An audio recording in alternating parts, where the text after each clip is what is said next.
आइए आज की इस कड़ी में जाने महान क्रांतिकारी व आज़ाद हिंद फौज के संस्थापक नेताजी सुभाष चंद्र बोस जी के बारे में। सुभाष चंद्र बोस भारत के स्वतंत्रता संग्राम के सबसे प्रमुख नेताओं में से एक थे। सुभाष चंद्र बोस नेताजी के नाम से भी लोकप्रिय हैं। उनका जन्म 23 जनवरी 1897 को उड़ीसा के कटक नामक शहर में जानकी नाथ बोस और प्रभावती देवी के घर में हुआ था। उनके पिता एक प्रसिद्ध वकील थे और उनकी मां एक धार्मिक महिला थीं।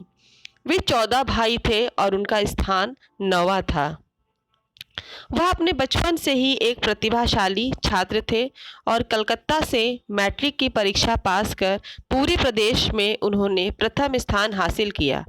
उन्होंने कोलकाता के स्कॉटिश चर्च में कॉलेज से स्नातक किया और पश्चिम बंगाल से प्रथम श्रेणी में दर्शन शास्त्र की डिग्री प्राप्त की।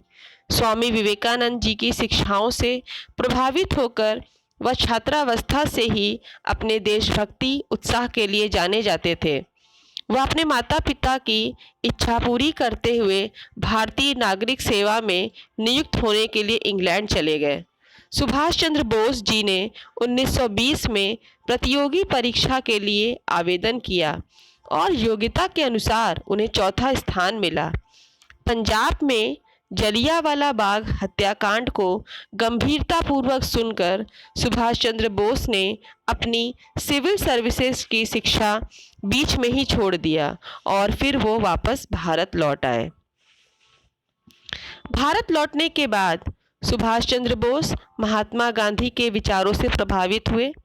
वह भारतीय राष्ट्रीय कांग्रेस में शामिल हो गए और देशबंधु चित्तरंजन दास के नेतृत्व में काम करने लगे, जो बाद में उनके राजनीतिक गुरु बन गए।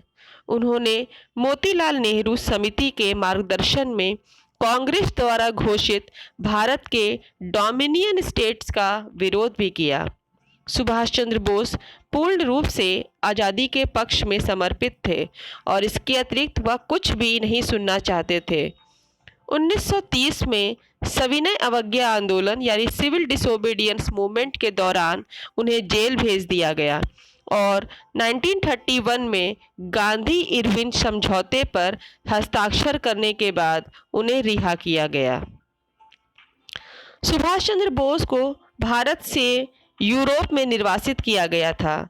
उन्होंने इस अनुकूल परिस्थिति का लाभ उठाया और यूरोप के विभिन्न राजधानी शहरों के माध्यम से भारत और यूरोप के बीच राजनीतिक और सांस्कृतिक संबंध स्थापित करने की कोशिश की।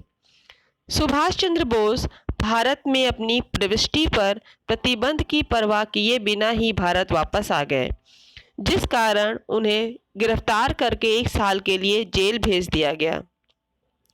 1937 के आम चुनाव के दौरान कांग्रेस ने 7 राज्यों में जीत हासिल की और सुभाष चंद्र बोस को रिहा कर दिया गया। 1 साल बाद वह हरिपुरा कांग्रेस अधिवेशन के अध्यक्ष चुने गए। उन्होंने एक बहुत ही कठोर निर्णय लिया और अंग्रेजों से कहा कि भारत 6 महीने के अंदर भारतवासियों को सौंप दिया जाए।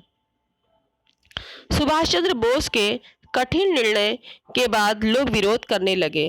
तब उन्होंने शांतिपूर्वक अध्यक्ष पद से इस्तीफा दे दिया और फॉरवर्ड ब्लॉक का गठन किया। सुभाष चंद्र बोस अफगानिस्तान की मदद से जर्मनी चले गए और वहां ब्रिटिश साम्राज्य के खिलाफ सहयोग करने के लिए जर्मनी और जापान को मनाने की कोशिश की। वह जुलाई 1943 में जर्मनी से सिंगापुर चले गए और आज़ाद हिंद फौज यानी भारतीय राष्ट्रीय सेना का गठन किया। भारतीय राष्ट्रीय सेना में अधिकांश युद्ध के कैदी शामिल थे। सेना बर्मा सीमा को पार करके 18 मार्च 1944 को भारतीय सीमा तक पहुंच गई थी। जापान और जर्मनी द्वितीय विश्व युद्ध में हार गए और परिणाम स्वरूप आईएनए अपने उद्देश्य को पूरा नहीं कर सका। ताइपेई, ताइवान, फार्मोसा के बीच में 18 अगस्त 1945 को एक हवाई दुर्घटना में सुभाष चंद्र बोस की मौत हो गई। लेकिन कुछ लोग ऐसे भी हैं जो अभी भी उन्हें जीवित मानते हैं और उनकी सच्चाई जानने के लिए कई समितियां गठित की जा चुकी हैं, लेकिन उनके बारे में अभी भी कुछ पता नहीं लग सका है। सुभाष चंद्र बोस जी की जयंती पे उन्हें कोटि कोटि नमन।